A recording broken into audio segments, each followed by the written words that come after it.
क्या है किसानों को मिलने वाली एमएसपी? कैसे तय होता है फसलों का न्यूनतम समर्थन मूल्य? पढ़िए सभी डिटेल। किसानों द्वारा मेहनत से उगाए गए अनाज की कभी कभी उसे सही कीमत नहीं मिलती। इन्हीं परेशानियों से किसान भाइयों को बचाने के लिए सरकार फसल का एमएसपी देती है। हम आपको एमएसपी के बारे में पूरी जानकारी देने जा रहे हैं।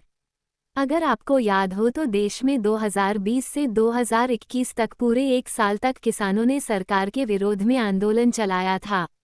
यह आंदोलन किसान आंदोलन के नाम से काफी प्रचलित हुआ था। यह आंदोलन एक साल तक सिर्फ न्यूनतम समर्थन मूल्य एमएसपी के लिए लड़ा गया था। उप से शायद सभी एमएसपी के बारे में सभी जानते होंगे, लेकिन आज हम इसी के बारे में आपको विस्तार से बताने जा रहे हैं, जिसके बाद आपके इसे समझने में कोई भी कठिनाई नहीं होगी। क्या है एमएसपी?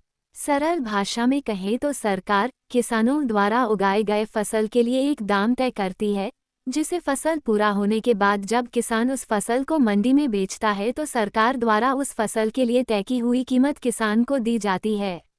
एमएसपी की शुरुआत आज़ादी के बाद हुई थी। दरअसल देश में अकाल और खाद्य संकट से देश के किसान परेशान थे। किसानों को इस संकट से बचाने के लिए एमएसपी की शुरुआत की गई थी। किसानों को एमएसपी से क्या फायदा?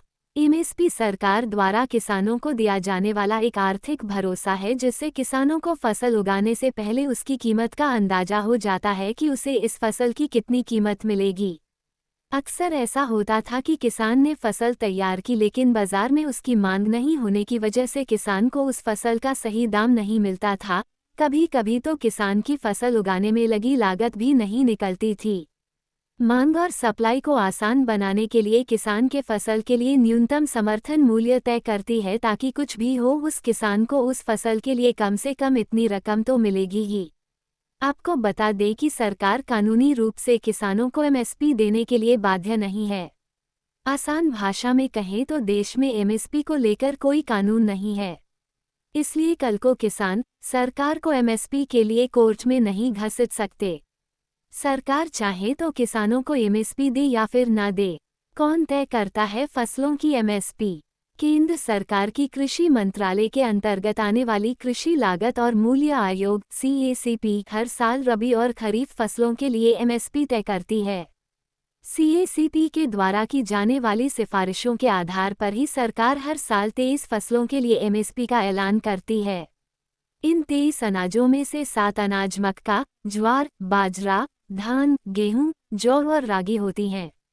5 दालें मूंग, अरहर, चना, उड़द और मसूर होती है।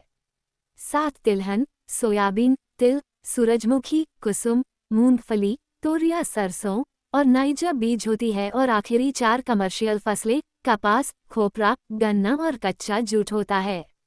वीडियो को लाइक, शेयर और सब्सक्राइब जरूर करें।